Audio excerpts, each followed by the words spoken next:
Ya. ¿Lo ven, no? Sí, doctor. Sí, doctor. Sí, doctor.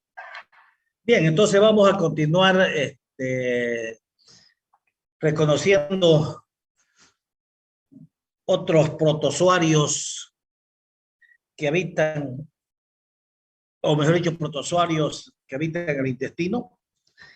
Ya conocimos uno, que es la entoameba histolítica, que provoca una enfermedad que se llama amebiasis, y este parásito habita el intestino grueso. Hoy vamos a reconocer otro parásito.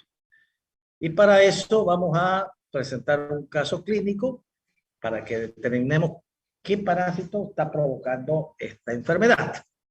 Muy bien, entonces este va a ser un preescolar de 5 años de edad que pesa 15 kilogramos. Más o menos un niño de 5 años debería estar pesando unos 18 kilos, más o menos. Este niño pesa 15, o sea, por lo tanto no tiene un buen estado nutritivo.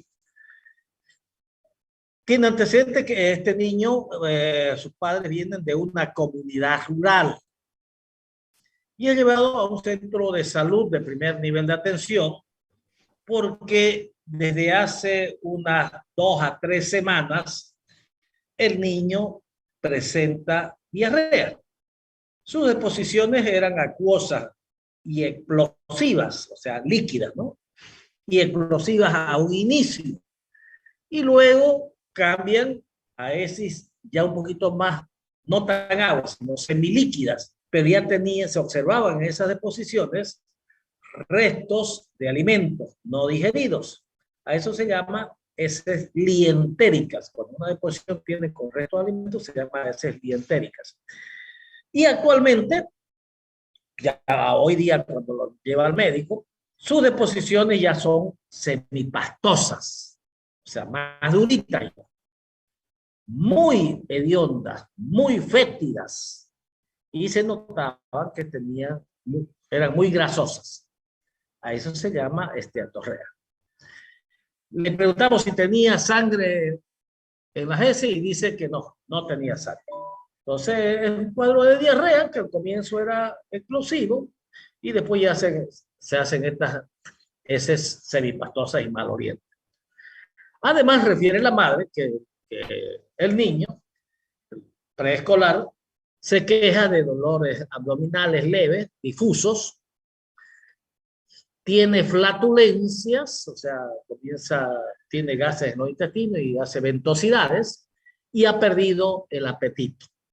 O sea, no quiere comer, que se llama anorexia. Como antecedentes, esta comunidad de donde viene este niño no tienen agua potable y se proveen de agua para su consumo diario de una noria. Sacan ahí con una correa de un pozo, de una noria. Al examen físico, este niño está en regular a mal estado nutritivo, pero no se lo nota muy enfermo. Solamente llama la atención un poquito de palidez de piel y mucosa de leve a moderado. No tiene ningún signo de deshidratación, porque todo niño que está con diarrea, lo primero que tiene que evaluar es si está hidratado o no está hidratado. En este caso, un niño que no tiene signo de deshidratación, no tiene tampoco deposiciones con sangre. ¿Cuál sería dice la pregunta, qué parasitosis puede provocar dicha sintomatología? ¿O qué parásito, el causante, o qué enfermedad puede provocar esta sintomatología? Esa sería la pregunta. ¿Qué dicen ustedes? Giardia lamblia. Giardia lamblia. Ese es un protozoario, puede ser. ¿Qué opinan? Si yo a este paciente le hubiera puesto que sus deposiciones eran con estrías de sangre y todo lo demás tuviese más o menos referido a lo que hemos mencionado, ¿qué enfermedades parasitarias pueden provocar esta sintomatología?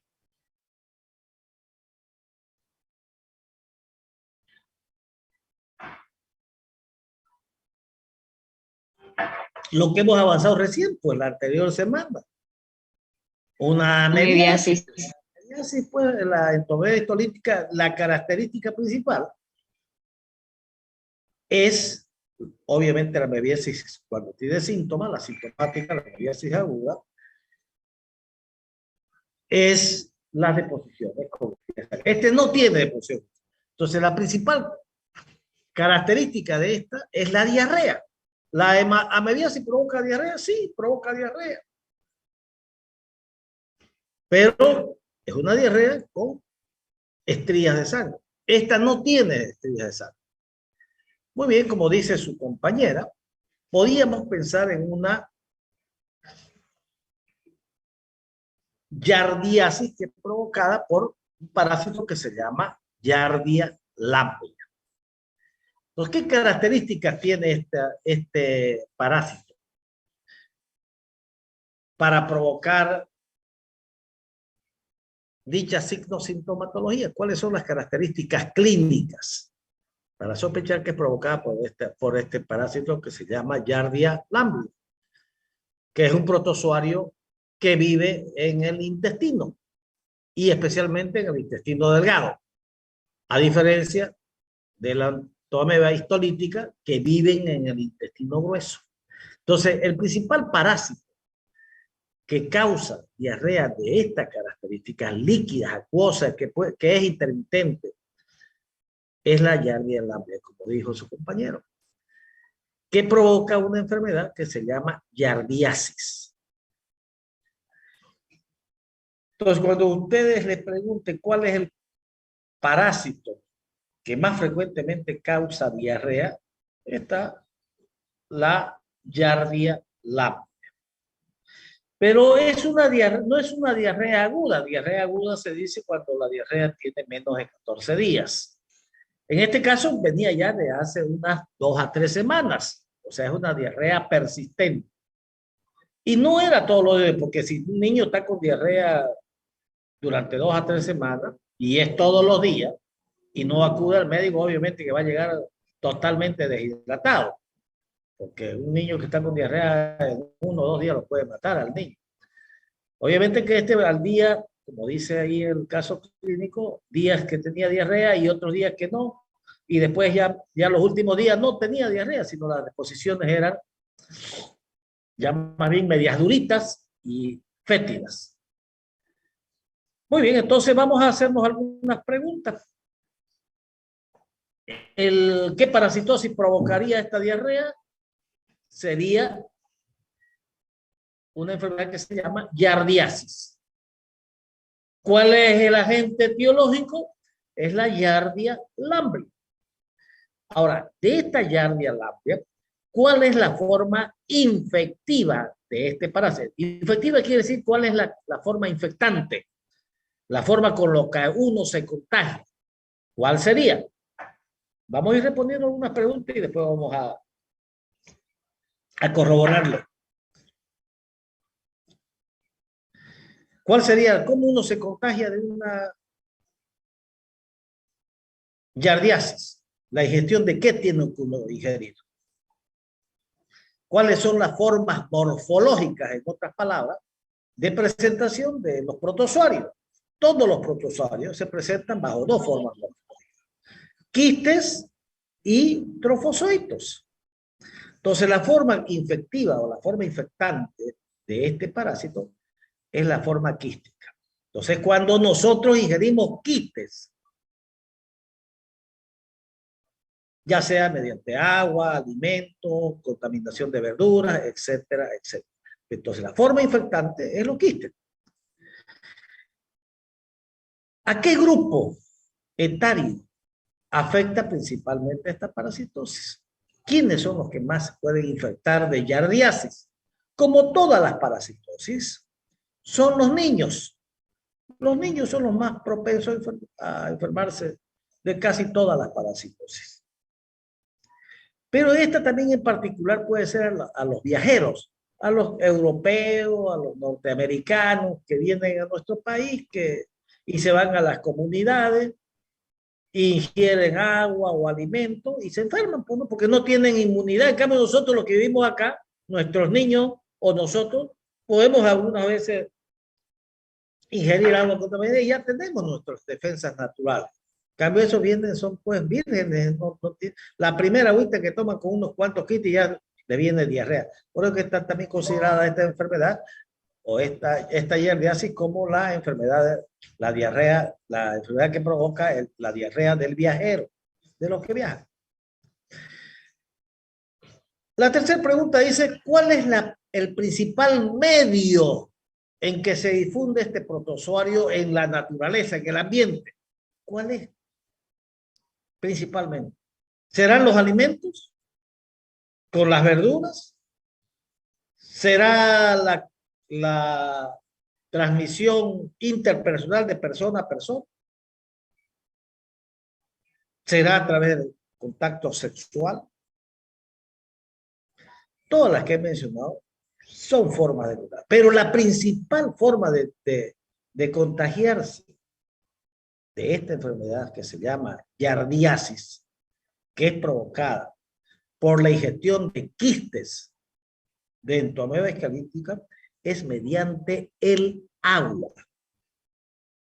Por eso que pusimos en el caso clínico que este paciente viene de la comunidad y que se abastecían de agua. Entonces, todas estas aguas que están en recipientes, que son sacadas de pozos sin las medidas, no son aguas potables, y vos la ingerís directamente, ese es el vehículo principal para enfermarse de yardiasis, es el agua.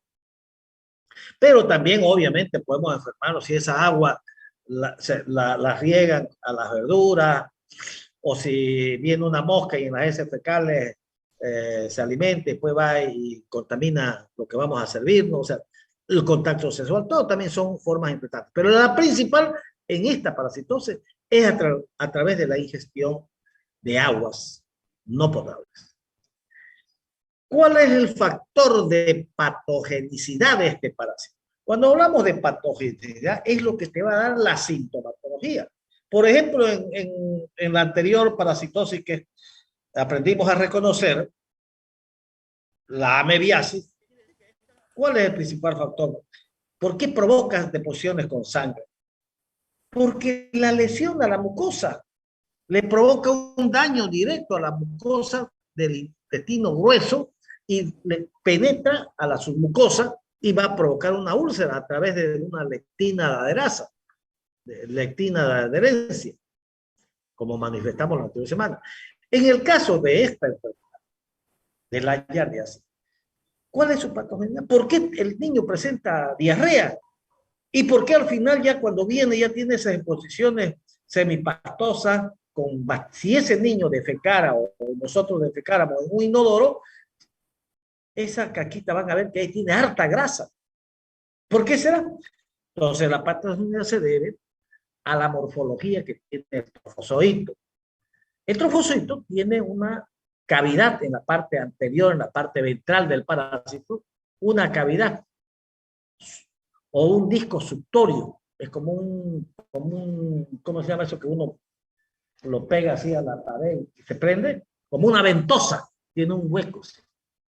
En el tercio anterior, los dos tercios anteriores tiene esta cavidad suctoria. Entonces, eso es lo que se pega a la mucosa del intestino delgado y principalmente donde están las vellosidades intestinales. Y como si se pega así, ¿qué va a pasar si hay hartas yardias que están ahí en todo el intestino, en la parte superior de las vellosidades intestinales? No se van a absorber los alimentos o los líquidos. Entonces vos tomás leche, digamos, en los niños que tiene lactosa y no va a haber lactasa porque está pues por el parásito, lo está tapando, digamos, en una palabra vulgar. Entonces eso provoca una barrera en el intestino delgado y esa barrera hace que no se absorban los alimentos. ¿Qué hay? Que trabajen los ojos. Bueno, esto mi colega está echando. Entonces, esto provoca una barrera para que los alimentos que ingerimos no se absorban.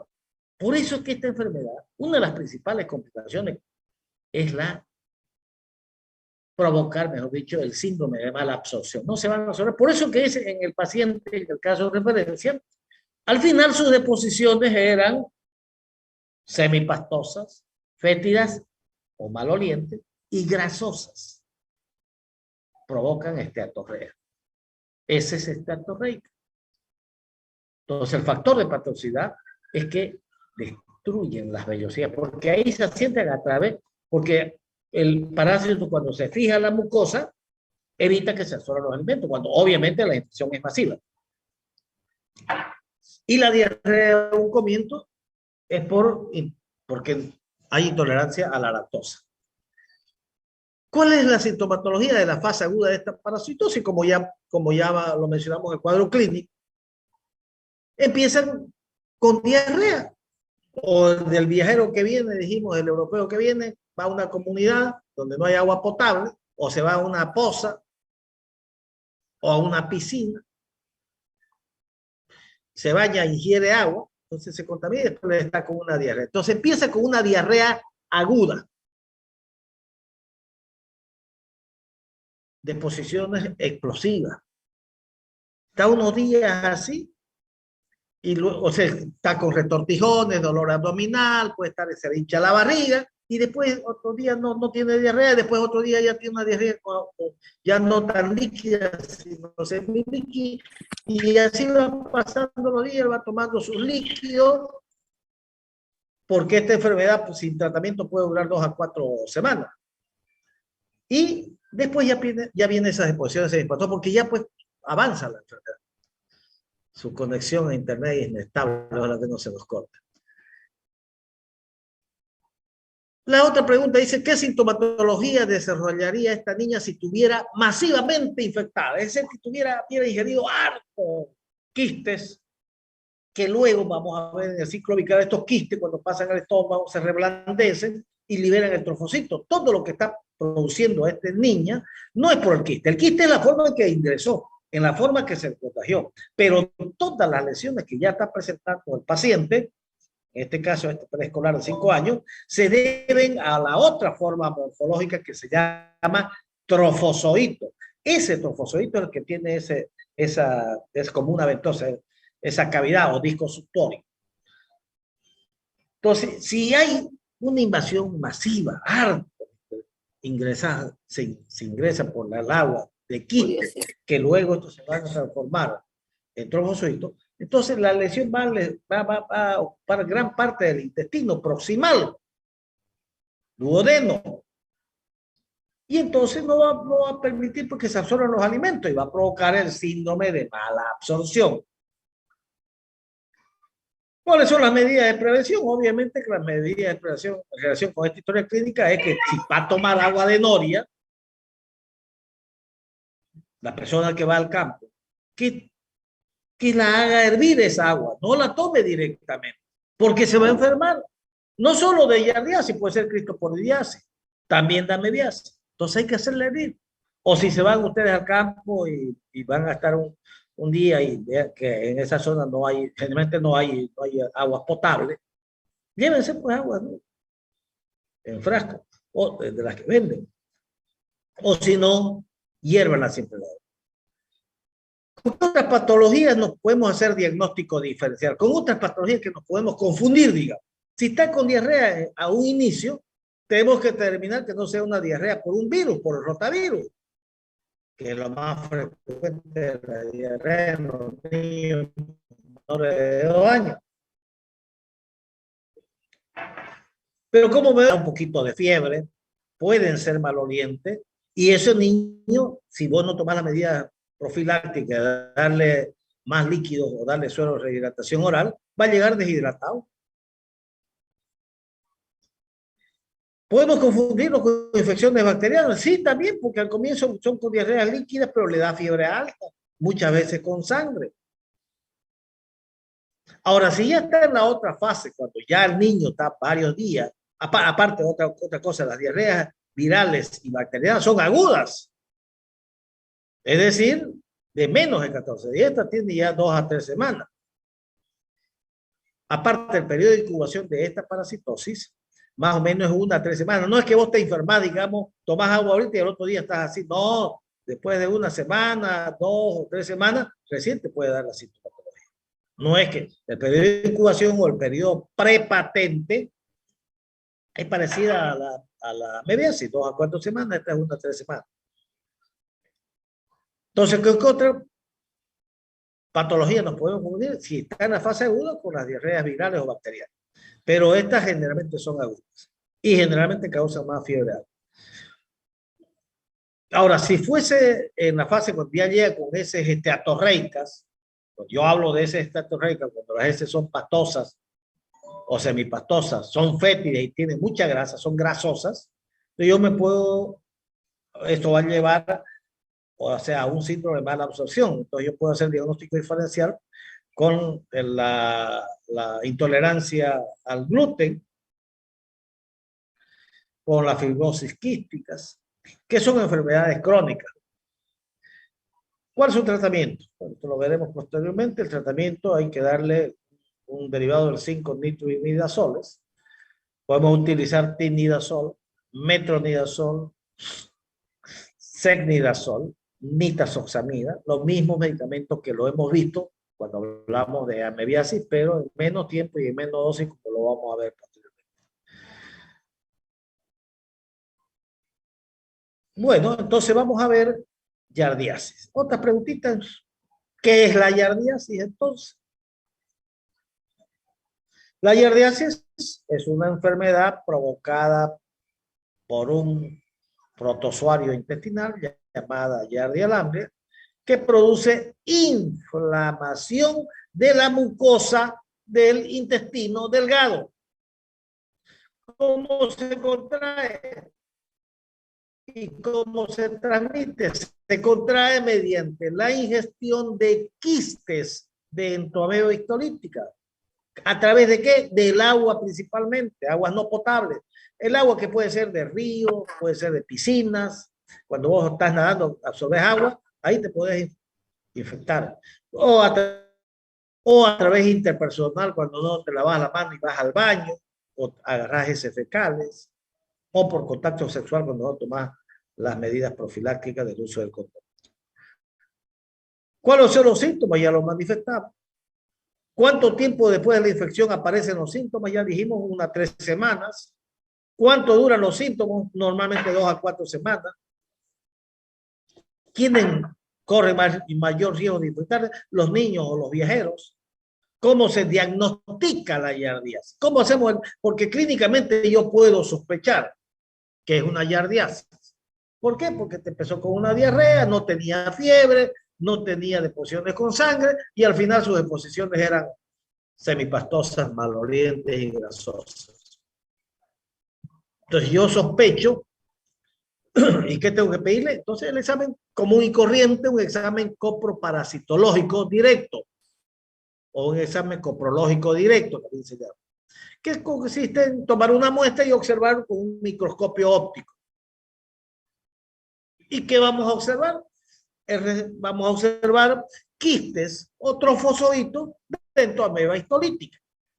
Y ya vamos a ver las características cada uno.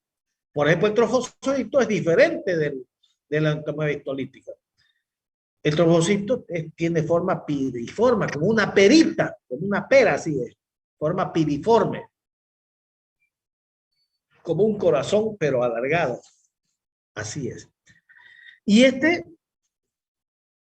nosotros vamos a observar la forma trofocítica, que es la forma vegetativa o es la forma de cómo se reproduce dentro del organismo este parásito, y es un protozoario flagelado.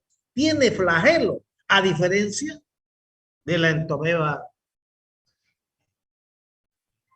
histolítica, que es aflagelado. No tiene flagelo. ¿Cómo se mueve? Por pseudópodo. Entonces se mueve a través de su flagelo. Tiene flagelos anteriores, posteriores y 2 laterales. Y es forma piriforme. Entonces, ¿cómo lo vamos a diagnosticar? Mediante un examen directo. Pero ya dijimos, en una sola muestra te da una sensibilidad de 60% solamente. ¿Qué quiere decir? Que 40% puede ser que el análisis te diga que es negativo, pero hay un 40% que puede ser un falso negativo. Entonces, la mejor manera es detección de antígenos en heces fecales específicos para Yardia lamblia. Y la otra forma son la detección de anticuerpos. Y la otra forma que ya en países más desarrollados se hace, que es la prueba de la PCR. ¿Qué puedo hacer para prevenir? Ya dijimos, ¿no es cierto? Evitar ingerir aguas no potables, lavarse las manos, o sea, todas las medidas profilácticas, ¿no? Que ya hemos venido manifestando, lavarse las manos y lavar bien las verduras. Muy bien. La yardiasis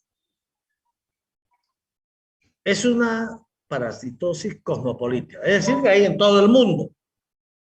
Y es una de las causas más importantes de las enfermedades parasitarias que causan diarrea aguda.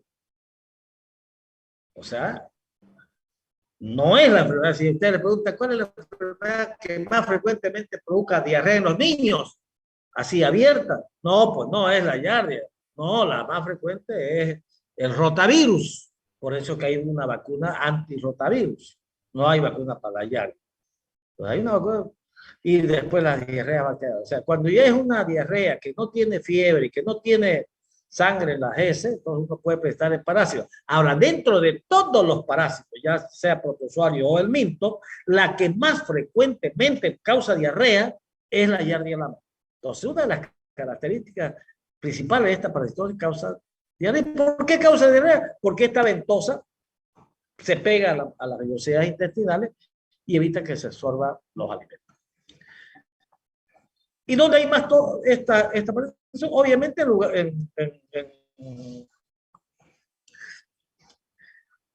en el mundo tercermundista, donde no hay las condiciones básicas necesarias. En la actualidad, la yardia, SP quiere decir, porque hay varios serotipos, en este caso la Yardium parvum, son indicadores de contaminación fecal del agua, por lo que ambos parásitos se consideran agentes de transmisión hídrica. O sea, dijimos que la principal fuente de transmisión es la ingestión de hídrica a través de aguas contaminadas, aguas no potables. El agente etiológico, entonces, la Yardia lamblia, o también llamada Yardia duodenalis, o también llamada Yardia intestinalis. Cualquiera de esas tres son sinónimos. Y este es un protozoo flagelado, se ve en esta imagen. Flagelo anterior, posterior y laterales. Ahí tenemos otro, estas son yardias, lamblia, protozoo flagelado. Y esta ya es más o menos la yardia como ustedes la observan cuando en un examen directo las otras son teñidas, cuando se utiliza solamente con suero fisiológico. Fíjense, tiene forma piriforme, tienen dos núcleos, este es un trofozoito, esta es una forma morfológica trofozoítica, dos núcleos, tiene esta barra que se llama axostilo, esta como es como comita que se llama cuerpos parabasales, y los flagelos. Y acá en lo que une, adentro de los núcleos, tiene los nucleoles, y eso se llama, lo que une a ambos se llama rizoplasto o blefaroplasto. Este es un protozoo flagelado. Un protozoo intestinal flagelado que tiene forma piriforme. Ahí miren, este es el disco suctorio o ventosa. Miren, esto ocupa la parte, la mitad anterior de su cuerpo está formado. Y esto es lo que se pega con esta parte ventral, la que se pega a la mucosa, y es por eso que le va a provocar diarrea, y si es masiva la infección, puede provocar síndrome de mala absorción. ¿Por qué? Porque va a provocar atrofia de las vellosidades intestinales, porque la está tapando. Esta forma morfológica que se llama trofozoito es la que nos va a dar la sintomatología. El quiste no te da síntomas, el quiste es la forma como te infectas. Acá tenemos un trofozoito con suero fisiológico. El quiste es la otra forma morfológica de la yardia. El quiste es la forma infectiva o infestante. Es la forma con la cual nos contagiamos. Cuando una persona defeca, va a eliminar quistes y trofozoitos en el suelo. Estos van a contaminar el agua o la verdura o todo lo que ustedes quieran. Pero el trofocito, una vez eliminado, se muere, al igual que el trofocito de la ameba. Se muere. No aguanta las temperaturas altas o bajas. En cambio, el trofocito sí. El trofocito aguanta y puede durar meses en el suelo. ¿Por qué? Porque tiene una doble membrana gruesa que lo impide que lo destruya al parásito que está en su interior. Estos quistes tienen forma ovoide. Este es con suero fisiológico. Tiene forma ovoide, el otro es piriforme. Acá está su núcleo y acá está el axostilo. Acá también el axostilo. Esto ya está teñido con Lugol. Generalmente los quistes son tetranucleados. ¿Qué quiere decir? Tienen 4 núcleos. Los trofocitos generalmente tienen 2. Acá hay otros quistes. Se diferencia porque ahí se observa el axostilo y los núcleos. Son las formas resistentes y son responsables de la transmisión de la enfermedad. Es decir, nosotros ingerimos trofocitos porque por ahí esa era fresca, ingerimos por la boca, al pasar el estómago igual lo va a matar. En cambio el quiste no, porque tiene una doble membrana resistente. Los quistes pueden sobrevivir mucho tiempo en el ambiente. Son más chicos que los trofocitos, los quistes 10, los trofocitos 15 a 20. Forma volada, tiene doble membrana y 2 a 4 núcleos. Y tiene el axostilo, que es la barra esa, que se ve, que mejor se la observa en los trofozoitos. Ahí tenemos las dos formas. Aquí tenemos un trofozoito, fíjense, como una mascarita. Estos como 2 ojitos son los núcleos, el axostilo y los flagelitos. Acá ya tenemos un quiste teñido con Lugol. Ahí están los núcleos, miren, son tetranucleados. Ahí tenemos. ¿Cómo nos contagiamos entonces? ¿Cuál es el ciclo vital? Acuérdense que el ciclo vital se refiere a la ingestión del parásito, su reproducción dentro de su organismo y su eliminación de formas infectivas. Todo eso se llama ciclo vital. Entonces, ¿cómo es el ciclo vital de la Yardia lamblia? Entonces, la persona defeca y elimina quistes y trofocitos de Yardia lamblia. El trofocito se muere, no soporta las inclemencias del tiempo, el quiste puede permanecer varios meses. Este quiste nosotros lo digerimos principalmente a través del agua, lo he dicho, pero puede ser a través de la verdura. Lo digerimos por vía oral. Entra ese quiste y llega al estómago, y en el estómago tenemos una barrera defensiva que se llama ácido clorhídrico. Pero el quiste no lo elimina el ácido, lo reblandece así su membrana. Y luego pasa al intestino delgado y libera el trofozoito. O sea, es como un huevo que sacamos la cáscara y de ahí sale el pollito. Entonces ahí sale el trofozoito. Ese de forma piriforme. ¿Y qué hace ese trofozoito ahí? Uno se quedan en el lumen, en el intestino, suponiendo que este sea el intestino delgado, uno se quedan ahí pululando en la parte intraluminal y otros están pegadas ahí a la mucosa del intestino, que son las que van a dar posteriormente la sintomatología. Ahí se presenta y luego los que están en el lumen intestinal siguen avanzando, llegan al colon y ahí se vuelven a enquistar. Se multiplican estos trofocitos por división binaria longitudinal, como se muestra acá abajo. División binaria, se juntan 2 y luego van a dar 2 trofocitos diferentes. Y luego este trofocito y los quistes son eliminados por las SFK. Ese es el ciclo vital. En la parte amarilla abajo dice Debido a que los quistes son infecciosos cuando se eliminan, es decir, cuando vos defecás y eliminar los quistes, inmediatamente si vos los digerís ya son infecciosos. No son así, por ejemplo, cuando hablemos de los helmintos. Los helmintos necesitan de la tierra. O sea, si un tipo tiene ascaridías y elimina y vos lo digerís, no pasa nada porque eso no está embrionado. Eso.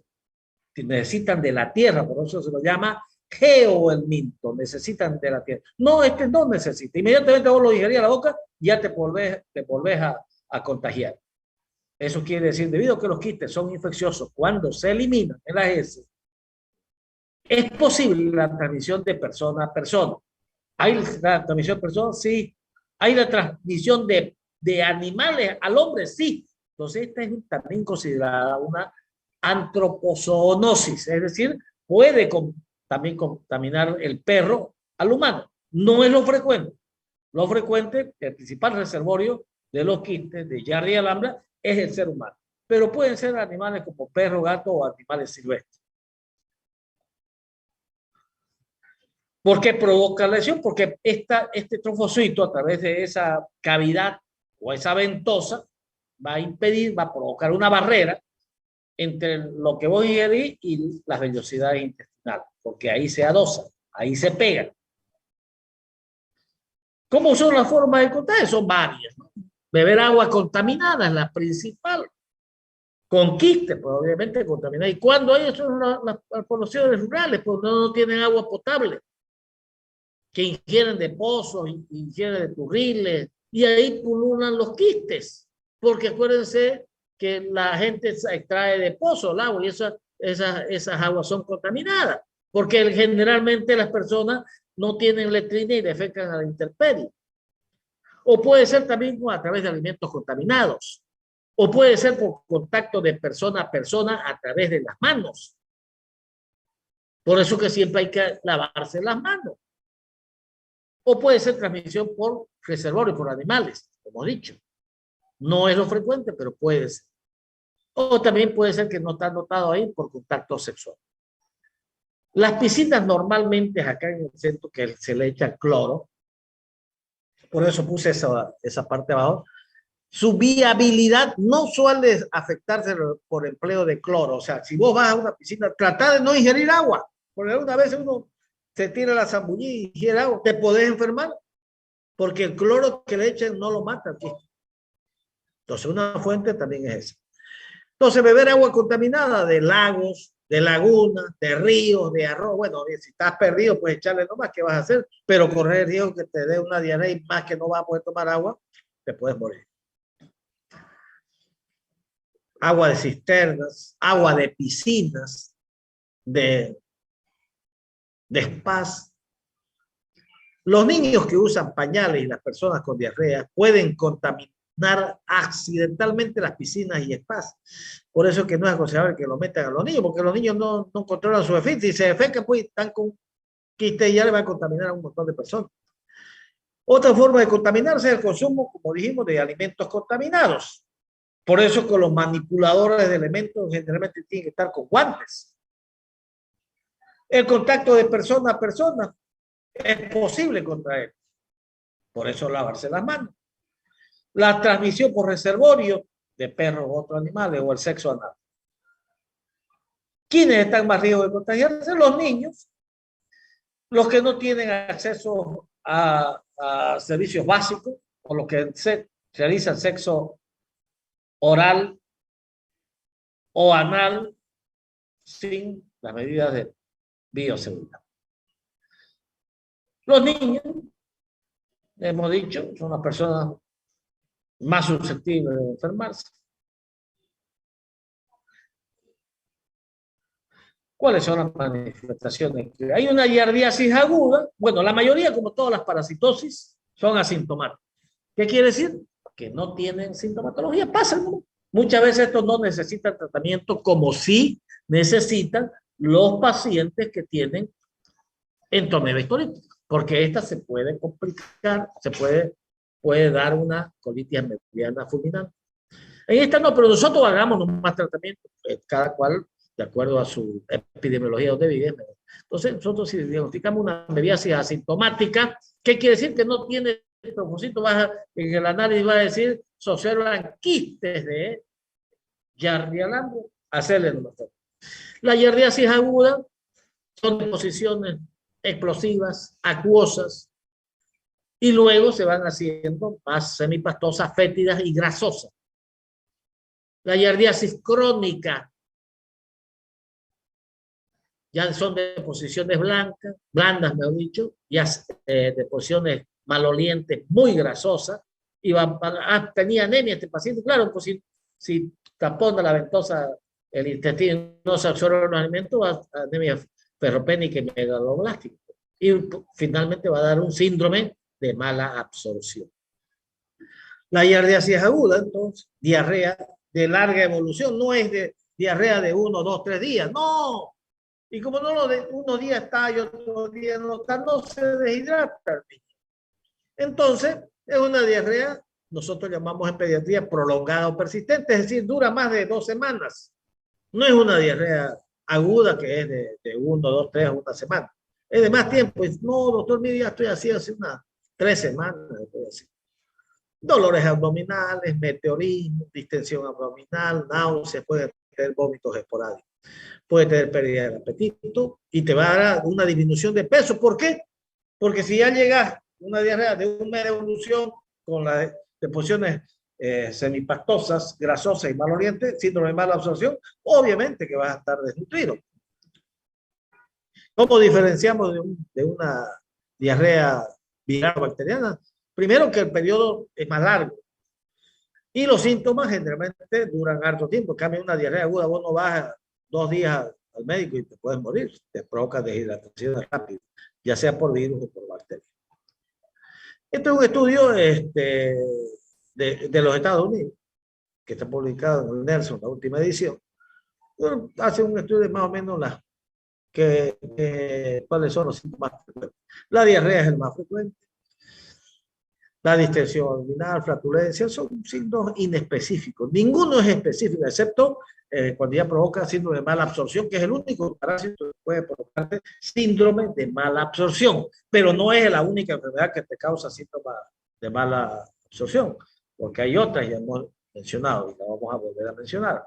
La yardiasis crónica ya tienen de meses diarrea, con periodos de constipación, y bueno, va a haber mala absorción no solamente de lactosa, que es un carbohidrato, sino va a haber mala absorción de proteínas, mala absorción de lípidos, mala absorción de vitaminas. Entonces te va a llevar a un montón de enfermedades.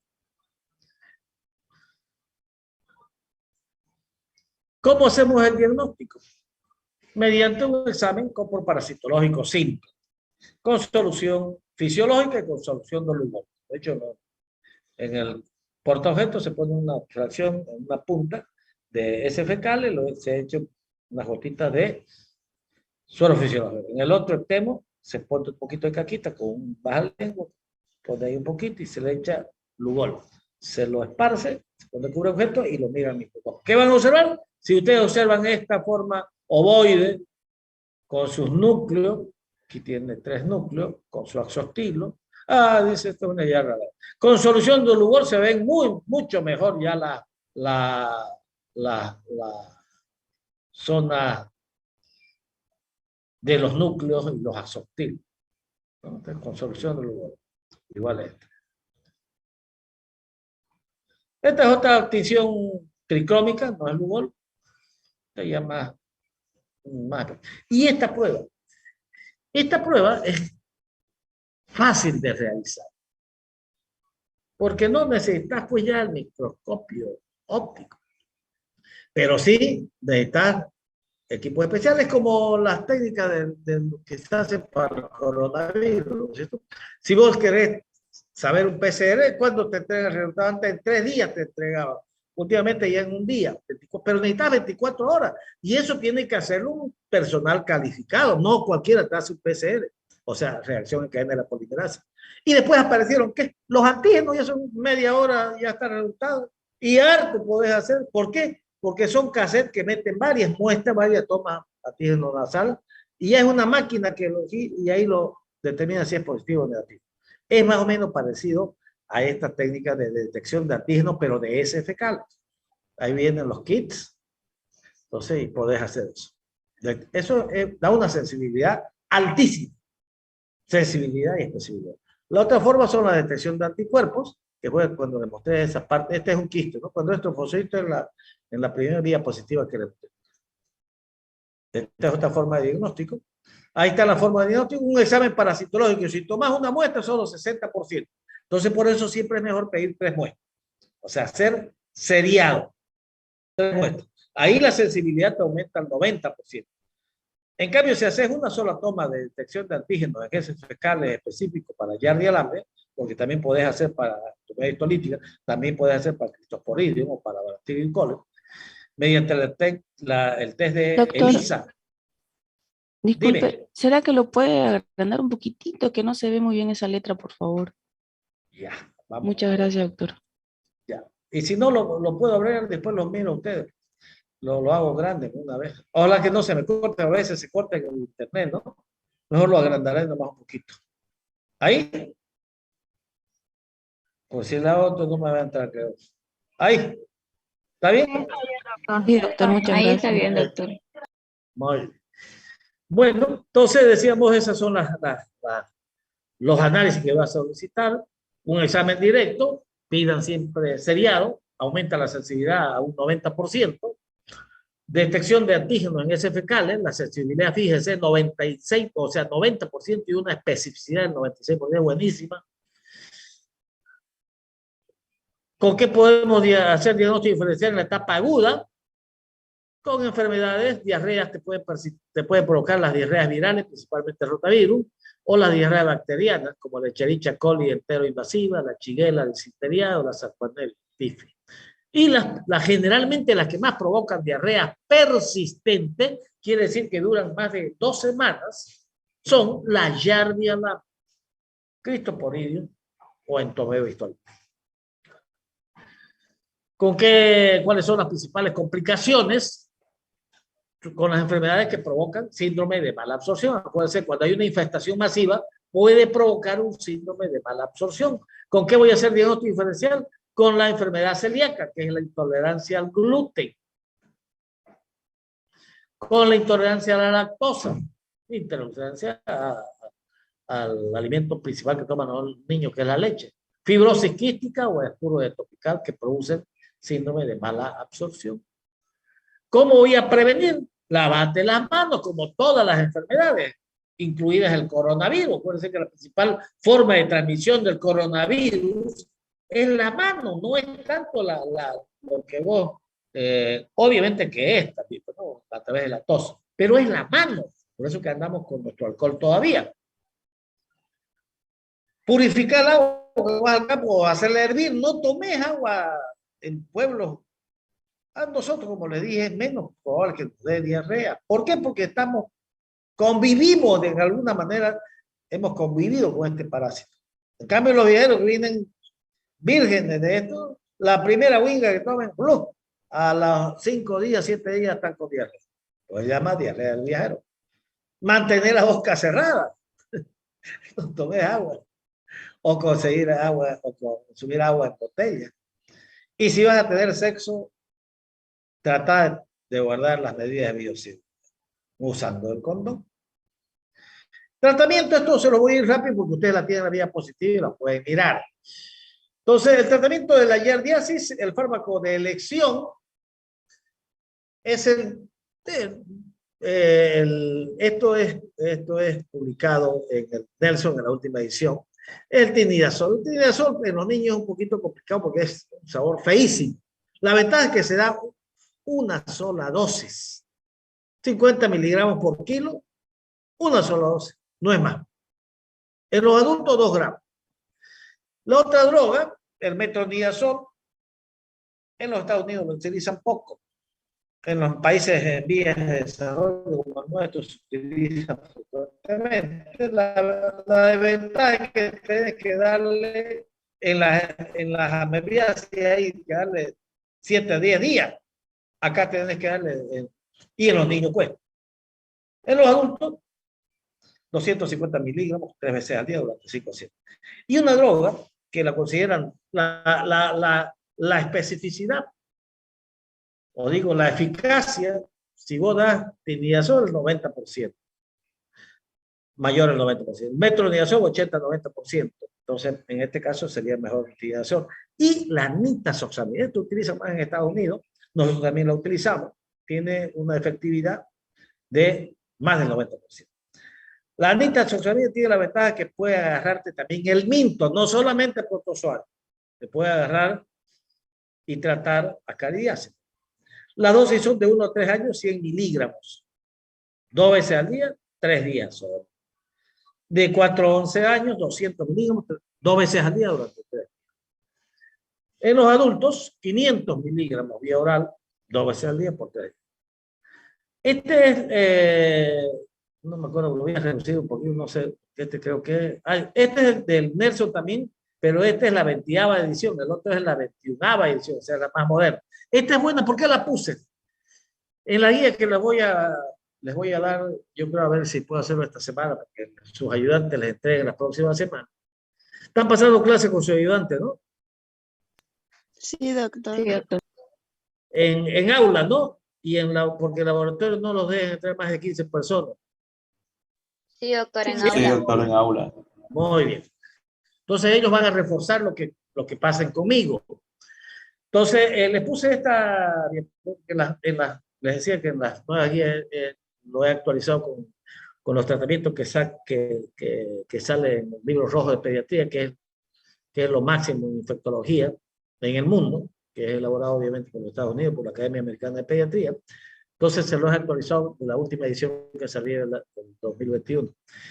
Estas esquemas de tratamiento. Entonces, este es del 2000. ¿Por qué lo puse? Porque aquí todavía considera de primera y segunda lesión. Por ejemplo, primera lesión, ponen el metronidazol, tinidazol, nitazoxamida con la efectividad que ya yo les indicaba, más o menos, y acá sí hay uno que está en azulito, que es el secnidazol. No hay mucha, el secnidazol, ¿qué ventaja tiene? En algunas, esto lo publicó, generalmente hizo un trabajo, su libro oficial, que es de David Botero y Restrepo. Botero hizo un trabajo hace unos años, bueno, varios años atrás, donde él demostró que el tinidazol, que es otro derivado 5-nitroimidazol, es muy bueno. Y utilizaba la dosis de 30 miligramos por kilo, y la ventaja de que eran dos tomas un solo día. Y en los adultos tomaba 2 gramos un solo día, y la efectividad demostró que era mejor que el metronidazol. Pero esto, por ejemplo, en Estados Unidos no lo usan. Es una buena opción para nosotros los países en vías de desarrollo. Por la comunidad, sobre todo para nosotros los pediatras, porque es una sola toma. Y acá lo puse porque hay otros de segunda línea que no lo menciona ya el Nelson ni el libro rojo de infectología pediatra, que es elaborado por la Academia Americana de Pediatría, que es el último que ha salido, que está en inglés. No lo nombran, pero son alternativas que nosotros tenemos.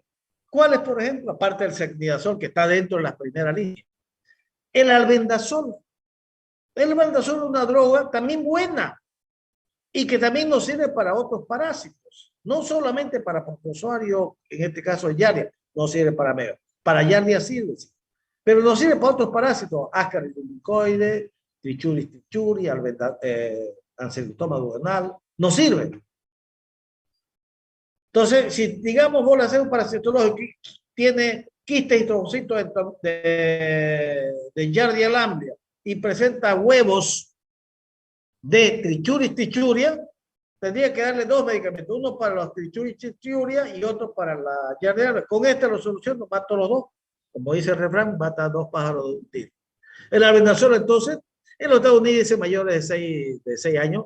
En la OMS lo aplica como droga de desparasitación masiva en los niños mayores de 1 año. Acuérdense que los gringos son más estrictos en este sentido. La dosis es 400 miligramos por kilo peso. En algunos libros pueden leer en niños 20 miligramos por kilo. Si se acostumbra a 400 miligramos, es una sola dosis. En el caso de el minto. En el caso de otra droga de segunda línea, es la paramonida, que es asintomática, que es de acción intraluminosa, que no se absorbe. Y la otra droga, que también es buena, que no la menciona ni en Nelson ni en el libro rojo, es la furazolida. 5 miligramos por kilo cada 6 horas durante 7 días. Esta es la que está, si no me equivoco, publicada en el libro.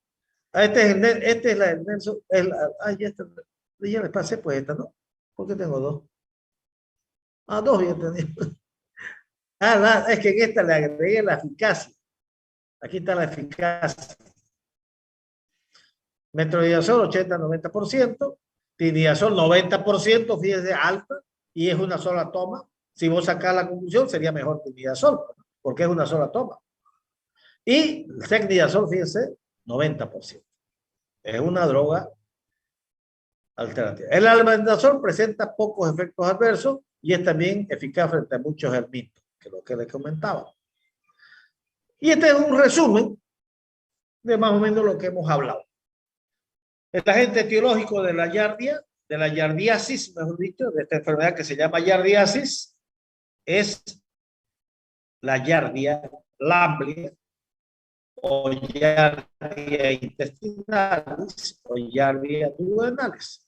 El periodo de incubación o periodo prepatente que se llama parasitología es unas 3 semanas. Y los signos y síntomas son las diarreas agudas y diarreas crónicas. La duración de la enfermedad 2 a 4 semanas. La principal forma de transmisión es el agua, pero puede ser por verduras, interpersonal, fecal oral de parásitos también, o digo de animales al ser humano, pero no es el principal reservorio.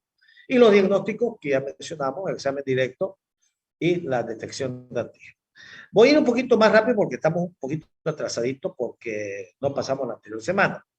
Después ya, en el tiempo que nos quede, hacemos algunas preguntas que ustedes quieren que tengan dudas al respecto. Pero vamos a ir con el otro, lo voy a cerrar esto y voy a ir con el otro tema que es más cortito, ¿ya? Espérenme un ratín. Y después ya al final vamos a ver dónde está. Aquí está. Y al final hacemos algunas preguntas o algunas cosas que quieran comentar. Yo tengo tiempo, no tengo problema. Ay, carácter. ¿Qué pasó? Por acá. ¿Qué no me quiere abrir? Aquí. Ahora vamos a poner compartir pantalla. Ponemos esta y compartir. Muy bien. Entonces, vamos a ver. ¿La ven, no? Sí, doctor. Sí, doctor. Muy bien. Ya. Entonces, este es un paciente, pongámosle, de 24 años, 70 kilogramos de peso, que es procedente, dice, de San Ignacio. No, creo que mejor es este otro. A ver. Este otro. Este otro, más o menos parecido. Este es un señor de 60 años de edad, es agricultor y es un pequeño criador de ganado porcino, de puerco, de chancho, pero es de los que él nomás cría ahí en su pequeña huerta. Consulta un centro de primer nivel de atención porque hace 3 días está con diarrea, con deposiciones o evacuaciones líquidas en escasa cantidad, acompañadas con moco y con sangre. Además, dice, sufre de pujos internos. Es decir, va al baño, puja y hace poquín. O va al baño con una inminencia de defecar y no hace nada. Tampoco ha presentado fiebre en ningún momento. Tampoco tiene pérdida del apetito y no ha perdido peso. El examen físico es un buen estado nutritivo, regular estado general, sin signos de deshidratación. Sus signos están dentro de parámetros normales y cardiopulmonar normal. ¿Cuál será su diagnóstico? ¿Con qué haremos diagnóstico diferencial? ¿Qué análisis debemos solicitar para confirmar el diagnóstico? ¿Cuál su tratamiento? Procultivo parasitológico. Ya. ¿Y cuál sería su medida de prevención? Muy bien. Entonces lo voy a dejar de... quiero verlo ahora a ustedes cómo hago. Aquí, ¿cómo hago? Acá. No, pero no, lo que quiero es agrandarlo. No puedo agrandarlo. Bien, tengo que dejar de compartir, ¿no? Para agrandarlo. O sí, lo dejaremos sí, ¿no? Deja de compartir para que lo pueda ver a ustedes. Eso. Bueno, muy bien. Entonces, ¿qué les parece esto? ¿Qué será? ¿Cuál es la característica? Es un niño que está con diarrea, pero está con diarrea con sangre, con estrías. No es que se pone un montón, no, con estrías de sangre. Y no tiene fiebre y no tiene signos de hidratación. ¿Cuál será el diagnóstico? Disentería. Disentería. El diagnóstico es una disentería. Todo niño o adulto que presente deposiciones con sangre es una disentería. Ahora, de acuerdo a la epidemiología, obviamente, si es un señor de 60 años, hay que pensar en un CA de colon, ¿no? Pero si es un niño, vas a pensar en una disentería de las que vamos a hablar hoy día. Pero le puse esa edad por lo que es trabajador del campo. Muy bien, es una disentería. Ahora, la disentería, dijimos nosotros que pueden haber de dos tipos. O sea, hay hartas causas de disentería. Pero para ustedes, como estudiantes hace unos años, vamos a decir que son dos grupos. Uno, las que son provocadas por parásitos y otras las que son provocadas por bacterias. Por bacterias, Escherichia coli enteroinvasiva o Shigella, y por parásitos, las que vamos a ver hoy día. ¿Cómo diferenciamos unas de otras? Las bacterianas provocan fiebre. Este no tiene fiebre. Las bacterianas comprometen el estado general y provocan deshidratación. Este no tiene. Las bacterianas son de inicio agudo. Las parasitarias son de inicio persistente, como vimos la anterior, o crónicas. Diarrea, ¿no? Muy bien. Entonces es una disentería. ¿Esta será una disentería bacteriana o parasitaria? Parasitaria. Parasitaria porque no tiene fiebre, no compromete el estado general y no ha sido inicio. Muy bien. ¿Cuál será el parásito que está causando esta enfermedad?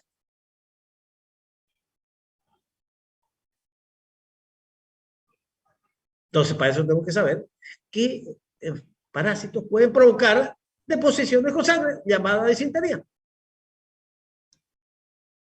Giardiasis. La giardiasis no provoca deposiciones con sangre. Puede que la mucosa no invade la mucosa. En realidad la invade, pero no la lastima. Solamente evitan que los nutrientes se absorban a través de ese disco suctorio, a través de esa cavidad que se pega. Entonces no provoca deposiciones con sangre. Pero está bien. Entomóeba. La mediasis. Entomeba histolítica, doctor. La Entomeba histolítica, entonces que provoca una enfermedad que se llama amebiasis. Acuérdense que vimos las amebiasis, que la patógena es la entomeba histolítica. La dispara, que hemos dicho muchas veces con el parasitológico, no logramos identificarla, a no ser que tenga eritrocitos dentro, fagocitados dentro del tomocito. Bueno, pero eso ya hablamos la anterior semana. Entonces, un paciente que viene con deposición constante, tengo que pensar en una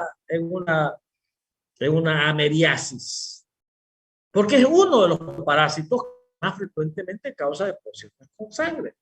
Pero hay un elemento también que provoca deposiciones con sangre, que lo vamos a estudiar para su segundo parcial, que se llama Trichuris trichuria. Este también provoca deposiciones con sangre.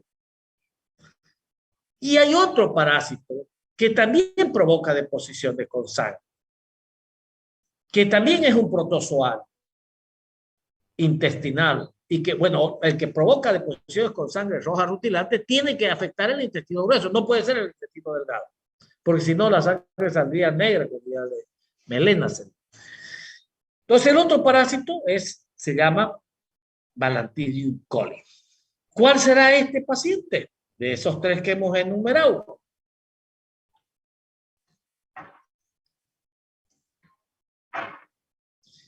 No podemos saberlo. Es muy difícil que sepamos cuál es el que tenemos, los tres provocan ahí. Ahora, si nos vamos por la epidemiología, ¿Balantidium coli es frecuente? No, pues. Trichuris trichuria sí, y entomeba histolítica sí. Sí, actuamos y pensamos epidemiológicamente. Pero yo clínicamente puedo determinar si es provocado por entomeba, por trichuris, no, o por Balantidium coli, no. Entonces, ¿qué voy a hacer? Ya su compañera dijo cuando estaba leyendo las preguntas. ¿Qué voy a solicitar? Un coprocultivo. No, coprocultivo es para determinar si es bacteria. Coproparasitológico. Coproparasitológico, directo. El coproparasitológico es el que no va a determinar. Entonces ahí dicen el resultado, se observan quistes y trofozoitos de Balantidium coli. ¿Cuál será el diagnóstico?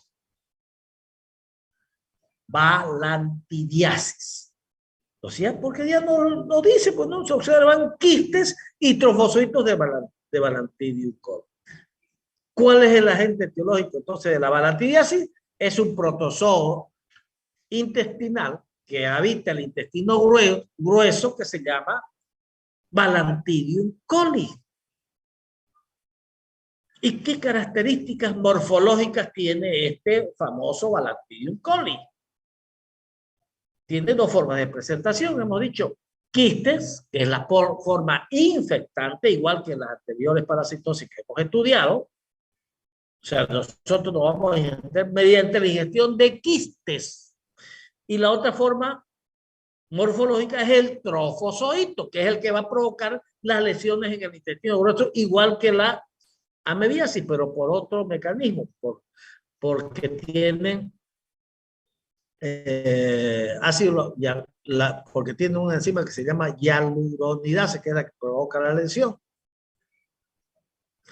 ¿Qué otras características tiene? Y es muy importante, a pesar de que no es frecuente, pero es uno de los protozoarios que también provoca deposiciones con sangre. Es un parásito ciliado. O sea, en el trofocito tienen cilios alrededor. La ameba era aflagelado y no tampoco tiene cilios. La Yardia-Lamblia es un parásito flagelado.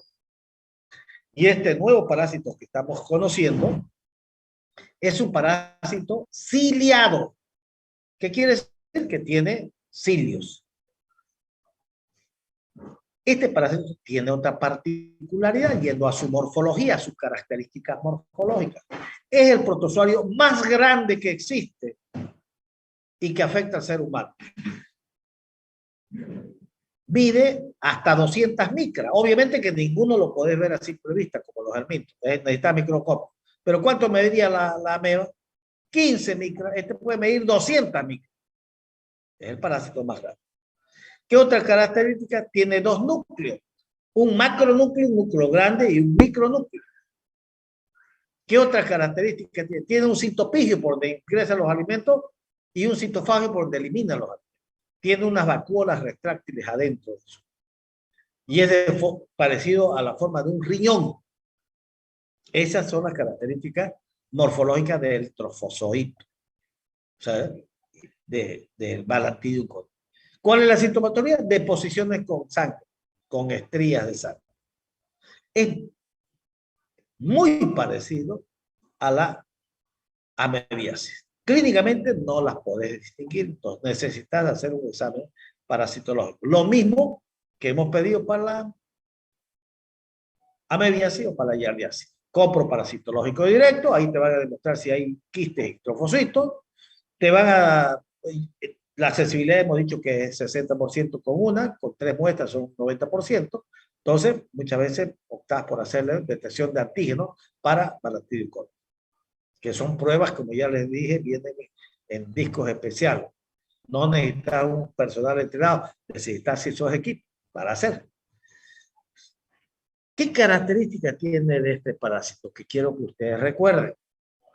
¿Quiénes se enferman? ¿Quiénes tienen más posibilidades de enfermarse con esta parasitosis?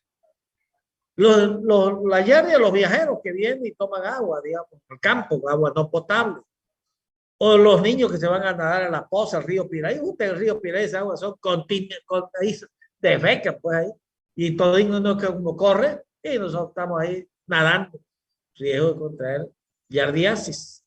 Si ingerís harto, aunque tengas inmunidad natural, si ingerís harto, vas a caer. No quiere decir que nosotros que vivimos acá no nos vamos a enfermar nunca porque tenemos inmunidad natural. No. En cambio, el viajero pues viene en la primera, toma 5 de agua y ya nomás está con diarrea de unos 5 días. Bien. Entonces, ¿quiénes están en riesgo de enfermar una balantidiasis? Toda aquella persona que trabaja con chancho, con puercos, como pusimos en el ejemplo. Este era un agricultor que tenía su criadero de ganado él. Entonces, ¿quiénes están en riesgo? Los que trabajan con cerdos. ¿Cómo yo me contajo? Mediante la digestión de quistes de Balantidium coli. Y estos quistes, ¿quién los elimina? El cerdo. Entonces, esta es una antropozoonosis.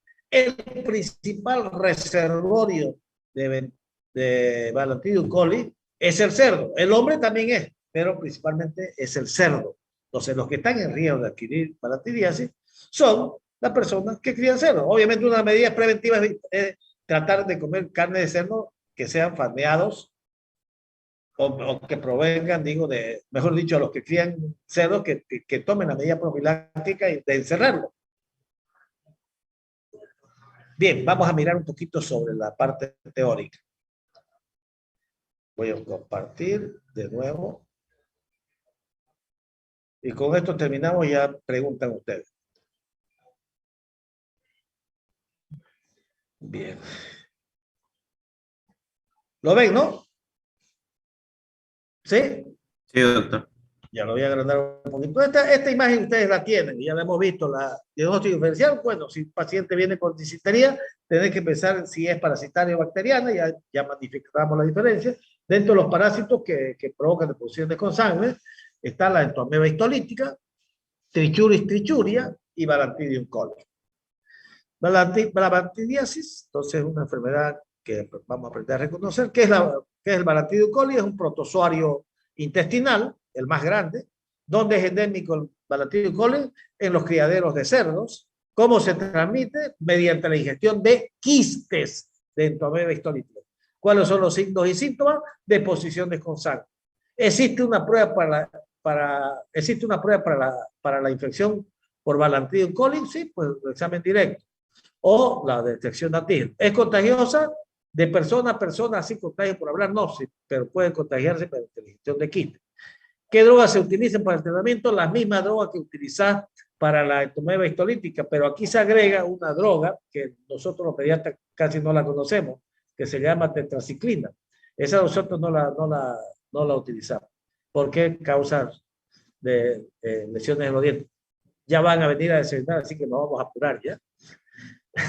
¿Cómo puedo prevenir la balantidiasis? Bueno, te la utilices. Buen día, ya me están presionando para que nos vamos. Entonces, este es el Balantidium coli, es un parásito ciliado, es decir, es el único parásito ciliado que afecta al hombre, ¿no? Tiene su macronúcleo, su micronúcleo, y tiene por donde ingieren los alimentos el citostoma y el citopígeo. Este es el trombocito, el quiste es más redondo, doble membrana, es resistente. Es la diferencia morfológica, es el protozoo de mayor tamaño y es un parásito, puede ser un parásito ciliado. Entonces se mueve mediante los cilios. ¿Y habita el intestino delgado? No, el intestino grueso, por eso que hace sangrar. ¿Quiénes son los hospedadores principales? Los cerdos. Más grande de la misma imagen, el trombocito. Miden, como dijimos, son grandes, 50 a 200 micras, es el parásito más grande dentro de los protozoarios, tiene un citostoma, por donde ingieren los alimentos, citopígeo, por donde elimina, tiene un macronúcleo, aquí, y un micronúcleo, ese es el mismo quiste, se reproducen por división binaria y por, o sea, hay una reproducción sexual y una reproducción asexual. La asexual es la que ustedes conocen, reproducción binaria o longitudinal o transversal, y la asexual, la sexualmente, conjugación. Se unen dos y se intercambian material genético. El Balantidium coli es el único protozoo ciliado. Existen otras especies de cerdo, hay hartas, también no solamente el cerdo, pero el principal reservorio es el cerdo.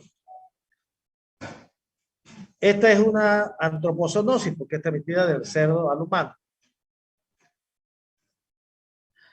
Lo mismo que ingresa por los quistes y trofocitos que eliminan las personas en el ambiente. El trofocito se muere rápido, el quiste puede persistir meses en la tierra, ingerimos mediante agua, alimentos contaminados, entra por la boca, llega al estómago, lo reblandece el quiste y libera el trofocito, pasa todo el intestino delgado y luego este trofocito, unos van a estar en el lumen intestinal y otros penetran la mucosa. El que penetra la mucosa es la que va a hacer sangrar. El otro se va a eliminar con la heces fecal y hace el mismo ciclo. La reproducción asexual por reproducción binaria y la por conjugación por intercambio de material genético. Deposiciones con sangre, o sea, lo mismo, si ustedes vieran las mismas diapositivas son las que le hemos presentado en la amebiasis. Las complicaciones son las mismas. Diagnóstico diferencial con las enfermedades que provocan sangre. Y el tratamiento que ustedes lo tienen ahí, con la diferencia que aquí se agrega tetraciclina, que no hay que utilizarla en los niños menores de 8 años, porque causa lesiones en los dientes. Los pediatras no la conocemos, esta droga, no la utilizamos nunca. Bueno, y esto es lo mismo que les mostré hace rato, esto es sacado del Nelson de la última edición. ¿Y por qué no utilizar tetraciclina? Decoloración o manchas permanentes de las piezas dentarias. También produce hipoplasia del esmalte, retardo del desarrollo esquelético y del crecimiento óseo, y obviamente hay que utilizar a un niño mayor de 8 años. Esta es la misma, el resumen, la etiología, la Bacillus coli. El periodo de incubación no está determinado. Los síntomas y síntomas son de una disentería. La enfermedad 2 a 4 semanas. ¿Cómo nos contagiamos? Mediante la ingestión de quiste, de deposición de los cerdos, principalmente. Factores de riesgo son los que viven o conviven con cerdos. Y el diagnóstico por el examen directo y la detección antigua. Muy bien. Entonces, eso sería todo por esta mañana. Entonces, ahora pueden preguntar. Buen día, doctor. Una consulta. Dime, Mercedes. Para Traten de activarla su cámara para que la vean. Ya, ok, doctor. A ver, esperen un ratito. ¿Y ahí me puede ver? Perfectamente. Ok. Para los nadadores que están constantemente ingiriendo agua de piscina, ¿cada cuánto tiempo se tienen que desparasitar? No, tendría que hacerse pues un parasitológico, si es un nadador por lo menos unas 2 veces por año. Porque las piscinas, estas las que tenemos nosotros, que las cloran, no lo mata a los quistes, como dijimos hace rato. O sea que no es seguro. Tratar de ir, bueno, el que va a la piscina y vos sos médico y sos estudiante de medicina o sabes algo, puedes tratar de no tomar agua, porque muchas veces uno se zambulla y pues ingiere agua y ahí se contagia. Entonces hay que tratar de no ingerir agua. Pero si no, por lo menos 2 veces por año hacerse un parasitológico. Doctor, una consulta.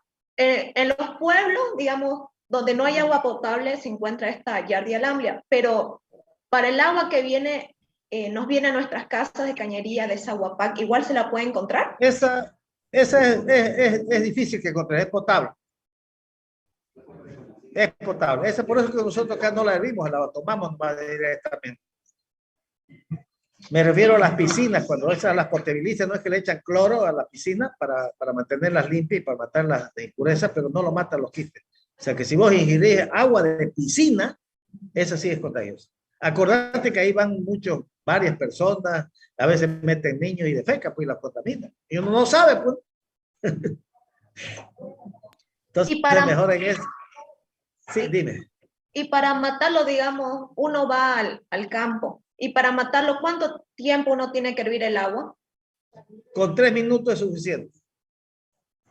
De ebullición. O sea, cuando ya comienza a ebullir, unos 3 minutos por lo menos que si ahí muere. Ahí es seguro. Listo, doctor, muchas gracias. No, pues Mercedes, bien. Dime.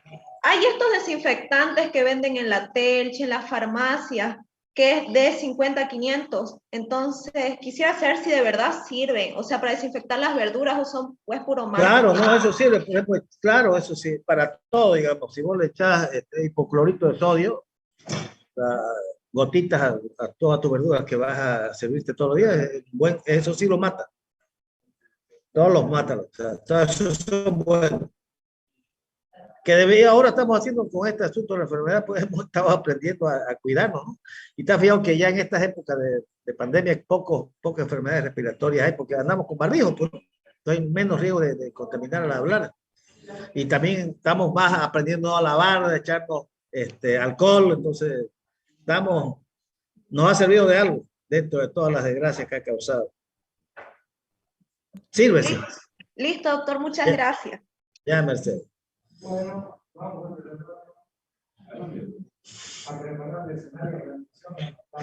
Ya, me están presionando acá, lo estoy haciendo desayunar. Doctor.